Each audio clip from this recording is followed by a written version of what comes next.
Hello and welcome back to the channel Held Dominance. Anthony here. Please remember to like and subscribe, and also click that notification bell if you're enjoying what you're seeing and if you want to see more. Coming up in this episode, we catch up with the Rugby League World Cup from this weekend, as Saturday, Sunday and also today has brought up some great action so far.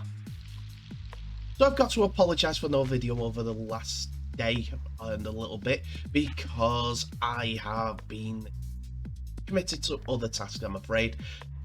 Money unfortunately needs to come first in this day and age. Just one of those things. And as I do this by myself, I have to appropriately put my time into things so that I can get the right outcome for my work-life balance. Anyway, so I'm back today with a roundup of what happened over this weekend. So we're going to start with Saturday's action. The first game that we're going to look at is England's match against Canada. The women's side of the draw, bringing these two sides together for one of the first times. And both teams will be looking to entertain at the DW Stadium. Many of the Canadian team that played against Papua New Guinea are still in the side, with Mueller on the wing, Woods, who scored in that game, Aberg, who came out of that game with so much praise due to her performances, as well as Jones on the other wing. McCade and Mario are the halfbacks, with the forwards, who was on the bench last time, Okonkwo, Tam and Sargent, joining Chabota and the captain Hindley in the forward five, with Pakulis, who scored the second try for Canada, being at loose forward. Guaito at fullback has yet to ignite the World Cup, but hoping to do so. On the bench, Douglas, Evans, Stiliano and Steele complete the 17 for the Canadian Ravens. England have named a strong squad, but have rested a few of their stars, as Tara Jane Stanley is at centre for this game, with Ellie Roberts as well. Those two will be trying to make up for the Amy Hardcastle hole in the team. Leah Burke and Georgia Wilson are the wingers, Wilson on the home ground, with Frank Goldthorpe at fullback. Georgia Roach and Courtney Whitfield Hill will be the halfbacks, while Paige Travis, Bennett and Hoyle are the front row. Emily Rudge continues at second row, with Holly Dodd coming into the side. Molyneux completes the lineup at loose forward, while Anderson, Whitfield, Stott and Hornby complete the bench.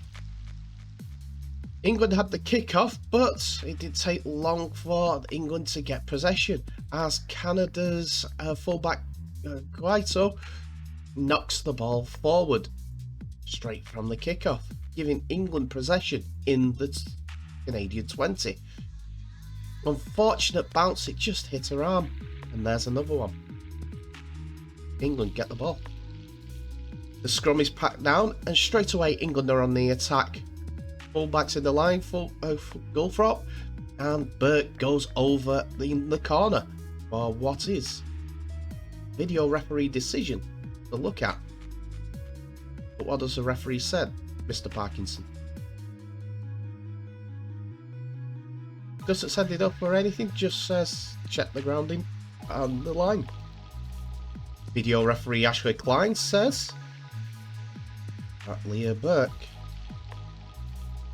Slow motion. Gets the ball down at the same time as hitting the line, and gives the try for the opening score of the game. Stanley on kicking duty again, and from the corner she has the angle, but not the power to get it over for the extra points. But England are 4-0 up. I have to play this because this next tackle produces a fantastic hit, and it's the Canada's old stager Mario, boom, with the hit on a rampaging England defence. What a hit. They don't hold back, do they, these ladies? Boom. England find themselves on the try line of Canada on the 5th tackle, and the ball just goes out to the right with a bad pass, to be honest, but it's left to Dodd to go through the would-be Canada defence to score the second try of the game. Dodd made something out of a last tackle play, which really she didn't have any right to, and it was a good try, good handoff, making a meal out of them passing England, but the women's team get over for another try. Stanley misses again, and it's only 8-0. England find the last again near the Canada line, and the ball goes to Whitfield Hill, who kicks the ball out wide, finds Stanley on the right, and Wilson is over for the try in the corner.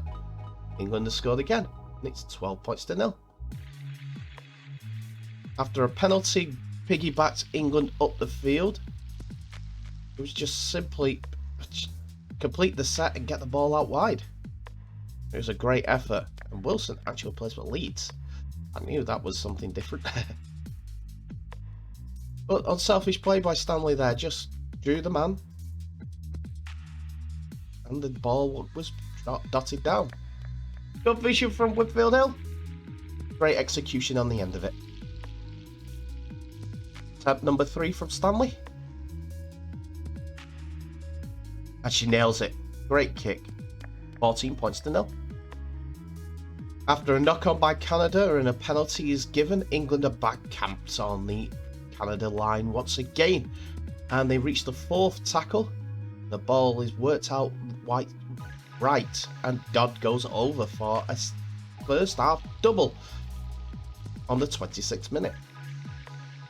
Here's the short pass, drew the men in, the players in, and good pass by Roach. On the line for Canada to be conceded 18 points to 0 to England. Stanley's found a kick in boots, and it's 20 points to 0. Canada lost Jones, the winger, due to a bad ankle injury. All her weight twisted it underneath her body weight, unfortunately. But it's England on the attack again. And due to the redeployment of players, England took advantage. The ball goes out to Frank Goldfrop, who dummies through the line and scores another England try. A well-worked scrum play. England are running away with it, 24 points to 0. Here's a scrum play, straight from the back, just running angles, and Goldfrop weren't being attacked by the defenders. She did enough to get round the back to score in the right corner for England's benefit. Had to readjust the gum shield, it wasn't in properly, and then when she did, she set about herself scoring. Stanley again with the kick in action. Fortunately, she hooks it once more. It's still 24 points to 0. Straight from the kickoff, England are again on the attack and they're in Canada's half. This time, it's Georgia Roach, who shows and goes. Hand off through the defence, sidesteps the winger, the fullback, and skips over the try line for another England try. 28 points to 0. Here it is, she gets the ball just after on the 45 out. She finds a gap in the line and sets about the efforts to score right of the post. Stanley again back on kicking duty. One of the more simpler kicks, and it's 30 points to 0.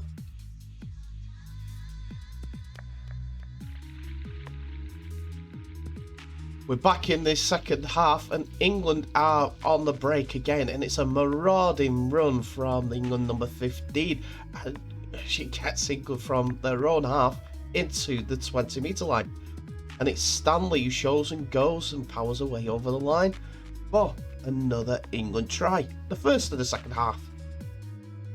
That's often all a great work from the England forward line. This is the break again from Vicky Whitfield. breaking the fullback's attempts at tackling as well. And England are in the danger zone for Canada. And it's just one pass out wide. And Tara Stanley sees half a gap and goes over in the corner. One pass by Roach, Stanley finds the gap, and it's another try. Does she get this conversion? Yes, she does. Converts her own try.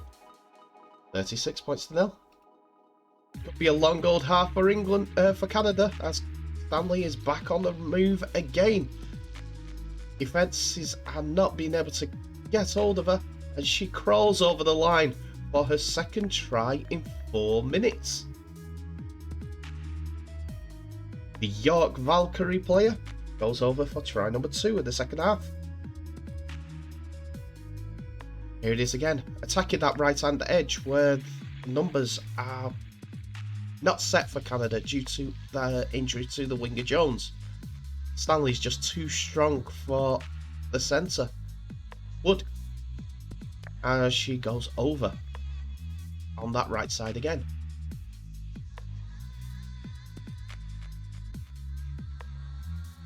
Great try.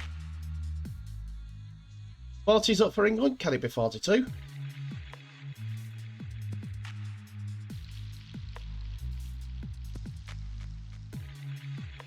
Fortunately not. It goes across the posts. 40 points to 0. England cough up possession are at the kickoff as well. And Canada set about for some attacking play for the first time in the half.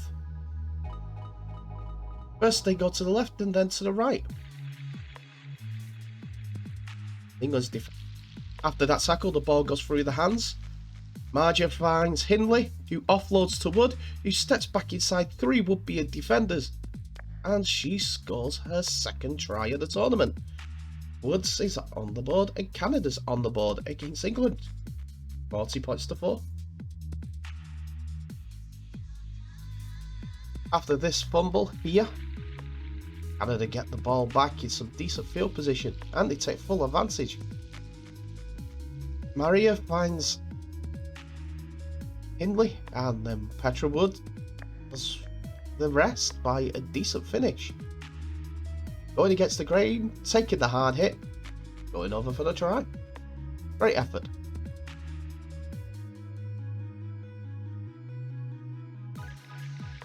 Aberg's on kicking duty. Unfortunately, it goes left of the posts. After an offload, England get themselves into the Canada 10-metre line again, and Holly Dodd is held up but offloads to Kira Bennett. The ball is then swung out wide by Roche to Winfield Hill, and then it's Kerry Roberts who goes over for England's latest try, the 9th of the game. And England just kept the ball alive and looked for the gaps. Roberts went over for the try. Here's the offload. Bennett finds Roach, who passes a long ball out to Winfield Hill, who attacks the line. Could have went herself, but passes the ball out wide to Roberts. And she makes no mistake. Stanley with another attempt, but this time goes right to the post. England 44, Canada 4. England have been on the attack, but Canada have more than held their own for the last 10 minutes or so. But it's a ball out wide to Goldthorpe, and Stanley does the rest, making the angle a little bit better. And England are at 48 points to 4, and Stanley has a hat-trick. Canada were offside on a kick to the edge. It was trying something different, but the Canada player was offside. Goldthorpe's pass was a little bit suspect, but it was flat. And Stanley did the rest. Another try for England. 48 points to 4.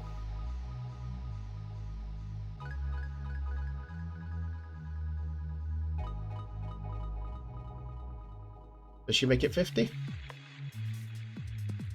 She does. England have 50 up against Canada. England are back on the break again, and it's Winfield Hill who finds the gap and sidesteps towards the try line. But the covering defence is getting back. Not quite, but within 5 metres. England have Canada at 6s and 7s. All that they need to do is go wider. The possibility of a try, but the ball play was a bit slow on that front.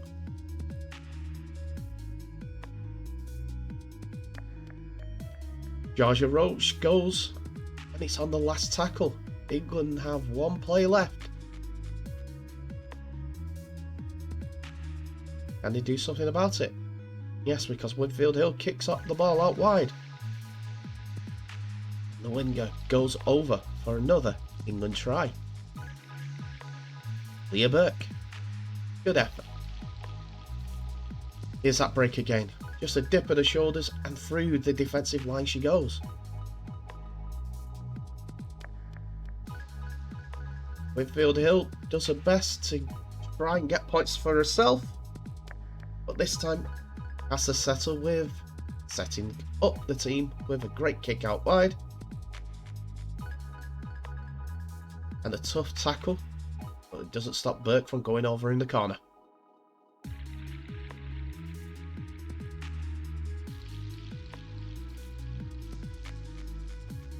Stanley to try to extend the lead to 56 points to 4. Fortunately, she weren't able to. It stays 54 points to 4. And it's England's women who progressed to the semi-finals with 1 game left to go. Be a good one, but 54 points to 4 over Canada, with still a little bit of work to do. England's men took centre stage next as they face Papua New Guinea at the DW Stadium in Wigan as part of this doubleheader. What a game it was sure to be, as a place in the semi-finals, and also to play at the Emirates Stadium for the first ever time is available next week for the winner. So who have both sides named in the team? So England make 1 backline change as Tommy Makinson comes in for Ryan Hall into this game, with usual Sam Tompkins leading the team as captain, Dom Young, Carl Watkins and Herbie Farworth completing the back line. Jack Wellesby and George Williams continue to return as half-backs, with Tom Burgess and Chris Hill the starting forwards. Michael McAlorum at acting half-back, with Elliot Whitehead, John Bateman and Victor Radley completing the starting lineup. Morgan Knowles, Matty Smith, Mike Cooper and Michael McMeekin all complete the interchange bench for England. For Papua New Guinea, Alex Johnston plays at fullback with Roderick Tay, Nene McDonald of Lee, Justin Olam of the Melbourne Storm, and Jimmy Ngutlik, who has been looking for a move to England, completing the back line. Carl Laibert and Lachlan Lamb of Lee Centurions, Lee Panthers they are now called. Sorry, Lee Leopards they are called now, with Wellington Albert, another Leopards player, Edwin Apape, and Sylvester Nemo at the starting forwards. Nixon Putt, Reece Martin, and Jacob Alec completes the lineup. Watson Boas, Dan Russell, Mackenzie Yee, Jermaine Sim Binkin complete the Papua New Guinea lineup. We start with England men's Herbie Farworth dancing his way towards the try line.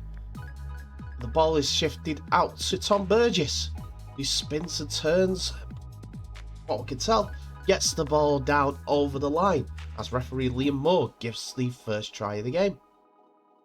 The points are added by Makinson, and it's 6 points to 0.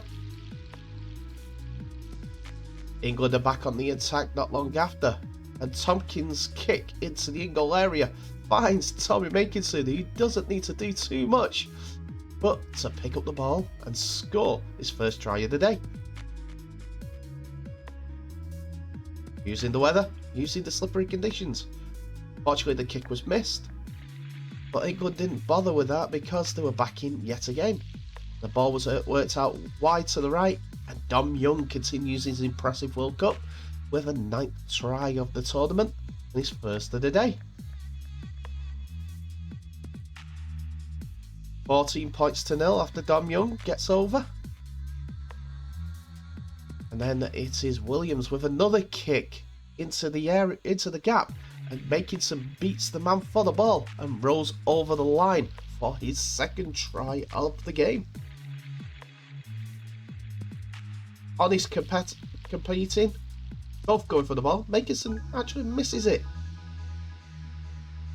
but he gets the ball on the 2nd attempt, rolls over the line. Once more, England are a threat and attack, and after the ball is passed back inside, it is Bateman who finds Tompkins for the next attempts at a try, but the weather sees George Williams go backwards over the try line, sliding as he goes for another England 4-pointer right under the sticks. 24 points to 0 with 21 minutes gone. Again, Bateman is on the attack and he throws the ball out wide to Dom Young, who has the strength to beat 2 players. Pass inside for Callum Watkins to score on the right edge. 30 up for England, 24 minutes gone. Just using those edges brilliantly, England, and the attack was there for all to finish.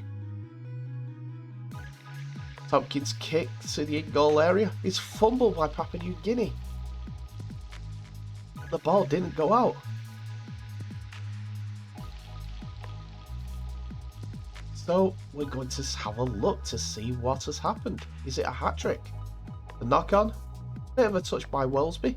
Ball's still going. And Makinson dots the ball down as it hasn't gone out. A bit of sus when it comes to the actual kick. But Makinson has a first half hat-trick. We're moving to the second half and England start moving the ball around again. Mike McMeekin's strength finds Herbie Farnworth, who hands on to Makinson for his 4th try of the game.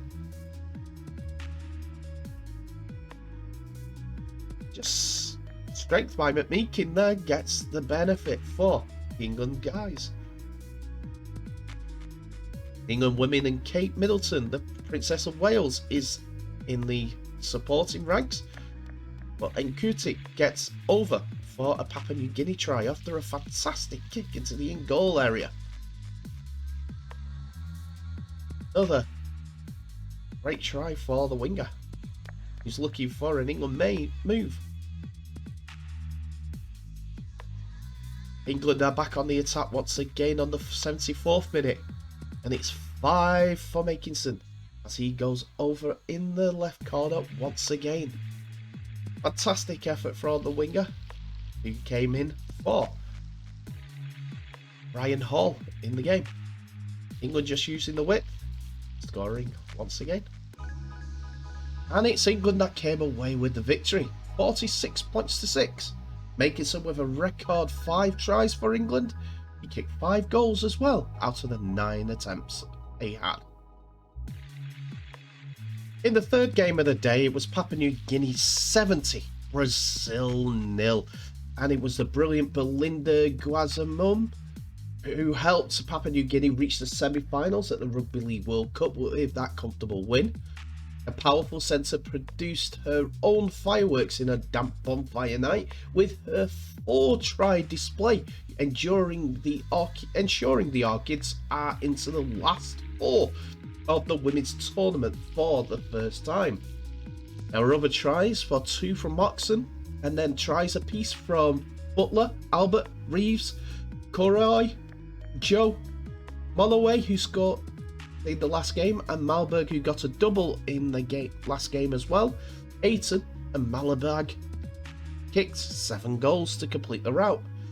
It was a one-sided affair in the second half, as Brazil kept Papua New Guinea to 18 points to 0 in the first, to 52 unanswered points. There's what Papua New Guinea mean in this tournament. That is absolute business.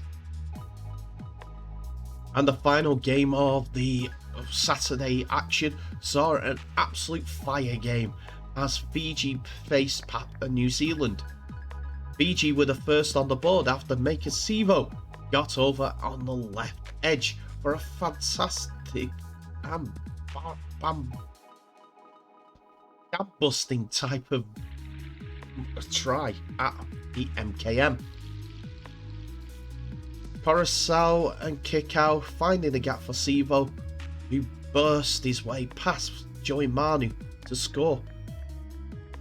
Fiji then doubled their lead, and it was Kevin Nagama who went over as the new Huddersfield signing came on the inside run and found a free gap to score underneath the posts. Fiji were up to 12 points to 0, thanks to Brandon Wakeham's kicking as well. And Jerome Muse and Joey Manu found a gap for Ronaldo Mulitalo to go over in the corner from a scrum play. We're into the 26 minutes and the Fijians have been giving it as good as the New Zealand players have been getting as well. That's how it ended in the first half. And then it was Kevin Nagama again who finds his way over the try line for a second try to the Fijian Bate team. Referee Ashley Klein wanted to check the grounding. He said it's a try on the tackle 4. The ball on the line is enough for another try. That's a try. Fiji was 16 points to 6 up, and Wakeham added extras for 18 points to 6. This seems to spur the New Zealanders on, and off the back of a Jerome Hughes pass and a set-up play, no one wanted to tackle Nikore, and he went over for another try for the game, but this time to get New Zealand back into it.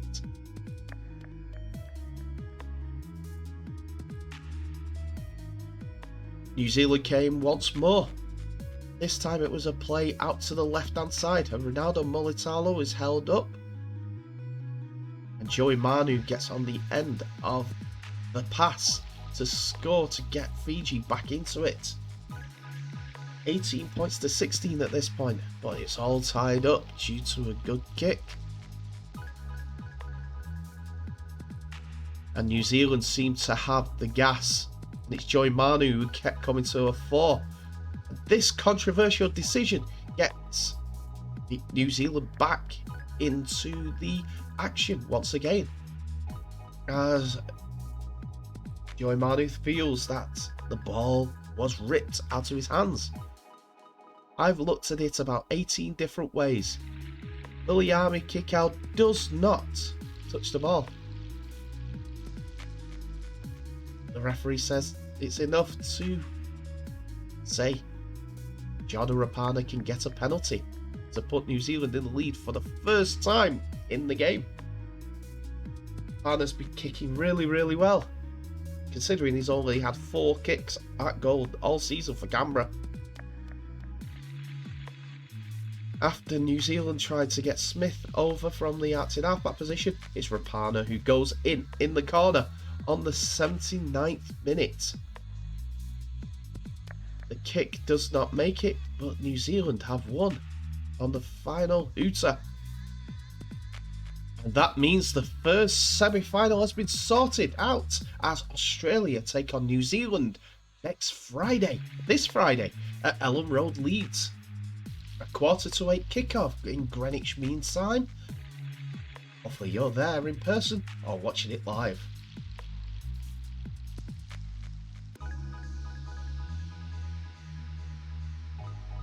Sunday again had some fantastic rugby league action, and for us all to get engrossed in as men's, women's and wheelchair all got involved on the action, the fun and the entertainment. I'm sorry, there were 5 games, as there were 2 in the wheelchair, with England versus Spain and Australia versus Ireland at the Copper Box Arena in London, before the main event, Tonga versus Samoa at the Halliwell Jones Stadium in Warrington. New Zealand versus the Cook Islands and Australia versus France closed out Sunday's games at the LNER Community Stadium in York, North Yorkshire. It was England's wheelchair team that sent out a statement to the Rugby League world as they beat Spain 104 points to 12. And England head coach Tom Coyd believes there's still more to come from his side despite the impressive victory over Spain, putting them on the cusp of a wheelchair semi-final. Rob Hawkins matched his men's counterpart Tommy Makinson by scoring 5 tries as England kept Spain quiet for much of the match. 9 of England's players crossed for tries as 16 of their 18 were converted, with Ireland next on England's sights on Wednesday. Jack Brown had scored 2 tries early, but Spain's tries from Rafael Mondero and then Theo Gonzalez, but it was their last points of the game. Wayne Broadman scored a try for the England team, as well as Declan Roberts, who scored a hat-trick of tries before Hawkins secured his 5th try to help England pass the 100 points mark. The Copper Box Arena was treated to yet more tries as the 3,248 in attendance, which has surpassed the previous record from the last round of wheelchair games for attendances, were treated to an Australia 76 points to 18 win. Australia had 7 different try scorers as Liam Luff scored his 1st and 2nd tries at the World Cup to see the Wheelroos set up a showdown in the semi-finals with Spain on Wednesday. Bailey McKay and captain Brad Grove both registered hat-tricks for the Wheelroos and pulled away after tries from Phil Roberts and James McCarthy had threatened to keep the game tight for Ireland's response. Bailey McKenna was also successful with a 100% record with his conversion attempts, only being thwarted when his first attempt was blown off the tee, but he was allowed to retake it and converted successfully. Another try scorer for Australia was Peter Arbuckle. 76 points to 18 seems that Australia got over that defeat versus England. The next game on the card saw Tonga face Samoa as they fought it out in this quarter-final in rainy Warrington weather and the 2:30 kickoff in the UK. Both teams were looking to get to that semi-final to face England for their efforts to get into the final. Who will come out as victorious out of the 2 sides? Let's show you. And before we begin, Christian Wolf's side and Matt Parris's side come together for the Sipatau and Suvatai.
Samoa started off the game with some decent field position, and in the 4th minute, as it turns now, they hit the attack button, and it's Milford who finds a short ball for Jaden Sewer, who goes over underneath the sticks for the opening try of the game. That Samoa. Brilliant short ball from Milford, attacking the line, draws the man, and Sewer goes over for the opening score. Great line again from the big second row, and it's excellent work. Is the kick successful through the posts? It is indeed. And Samoa at the front. Tonga are right back in it though a few moments later, and after the set-up drive from Murdoch-Masilla, it's Fanua Blake. The ball is shifted to the left wing, and on the end of that lofty pass out wide, Daniel Tupou, who scores on the left wing. The Roosters man gets Tonga back into it. Stephen Crichton was the converter of the first of the Samoa try, and Tonga level it up. After a penalty saw Jaden Suwali lifting his knees into the tackle, Tonga made the infraction pay. And the ball out wide sees Tupou run a free line into score. Tilia Katoa back on kicking duty.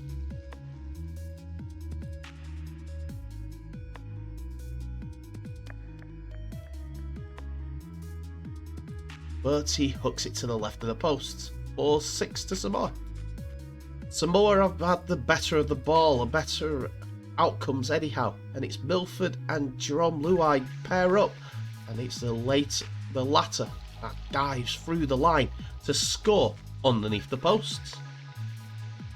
Great effort from the Penrith man, getting on the end of the Newcastle man's outside ball. After some great defence from Samoa, forces a dropout. So Stephen Crichton. Levi gets the ball to Milford, and the rush defence is caught up by Jerome Luai's stepping play, and he goes over underneath the sticks. Magic feet from the Panther. Brighton adds the extras again, and it's 12 points to 4 to Samoa. Tonga prove they're no shrinking violets, and they come back. Jason Tamalolo being very instrumental in 6 agains and tough tackling and tough plays, but they're on the last tackle underneath the sticks, and they're just a dinking kick finds CLC for Takiyaho to go over underneath the post for a Tonga try just before half time. Well worked, easy play. It's 4 more points. Tonga.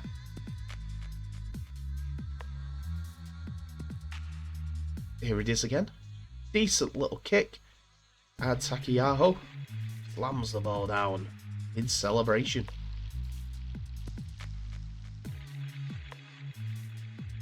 The Katoa taking his time for the conversion.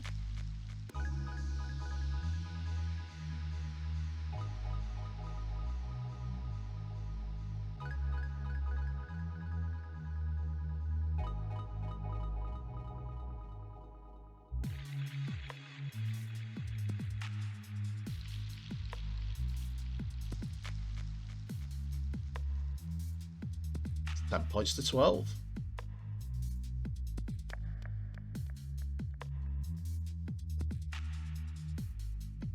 Tonga gets a penalty 10 minutes into the second half after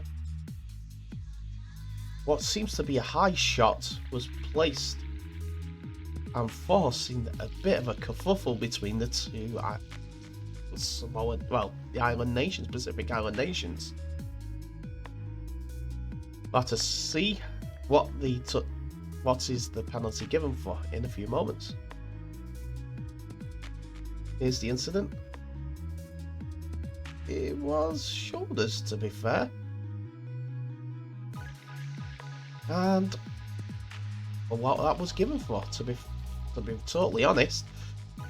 But Tonga get the opportunity to add 2 to even up the scoring.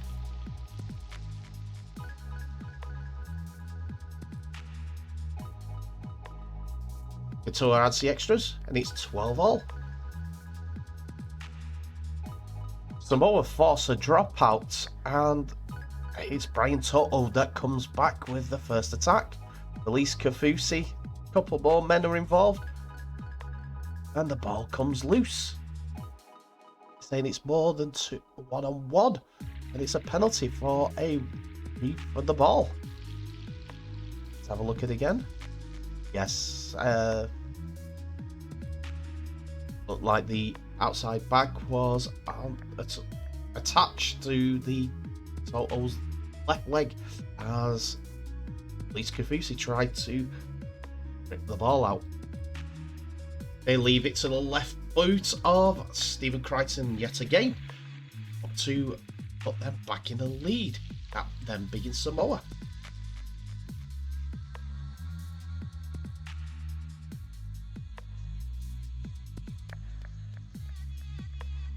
And he is successful. 12 points to 14. Poor cameraman. Samoa reached the 4th tackle and they're not quite out of their half yet. And they find Suale, who breaks Luke's attempted tackle as well as for Kafusi's.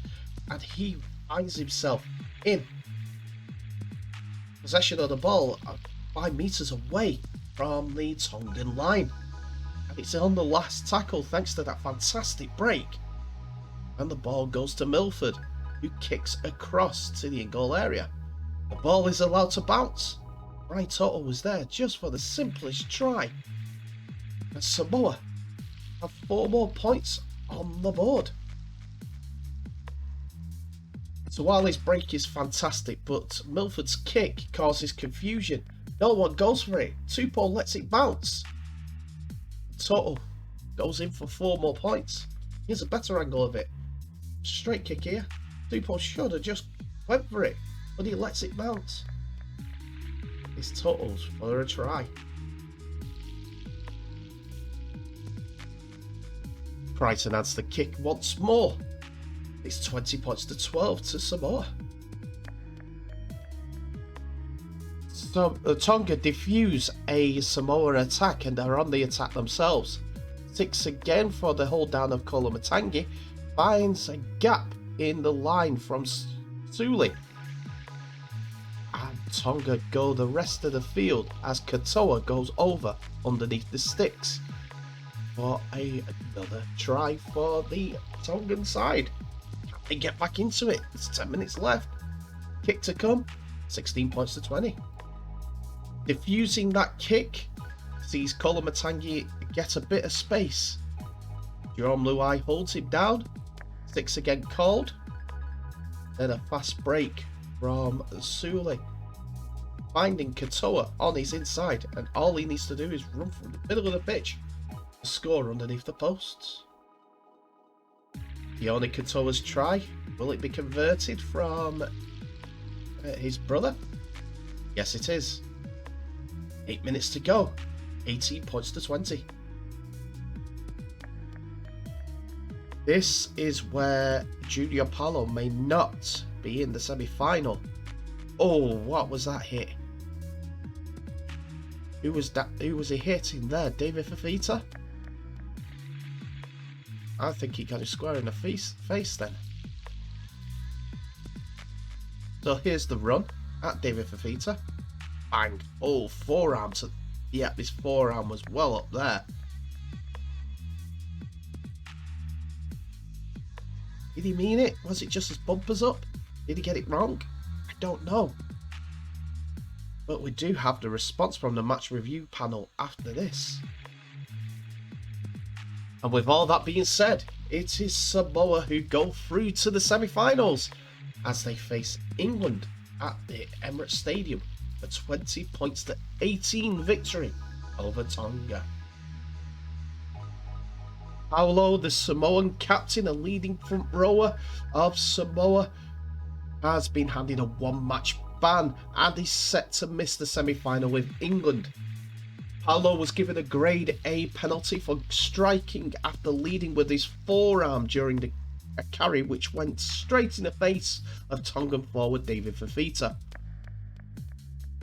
It means that unless coach Matt Parrish decides to appeal the decision, which he almost definitely will, Samoa will be without the Parramatta Eels wrecking ball in their do-or-die clash with the host nation.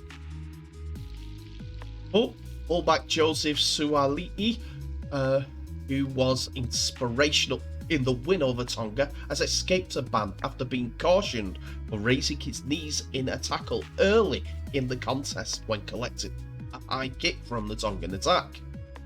The match review panel, which consisted of Nathan McAvoy, Paul Dixon, Phil Vivers and Jerome Gise, made the call on Monday morning early.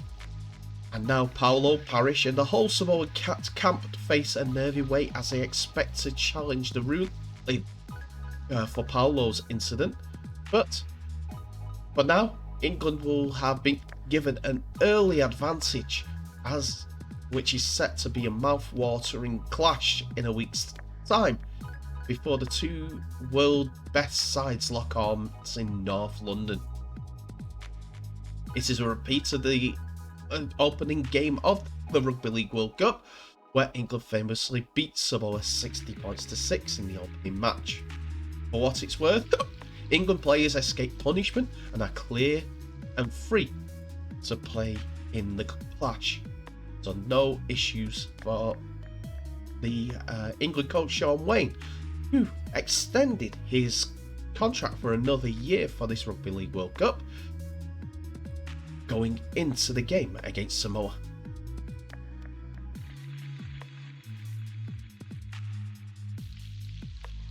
And to finish off this episode, there were 2 games played in the women's side of the draw for Group B, as Australia and New Zealand took to the fore again against France and Cook Islands.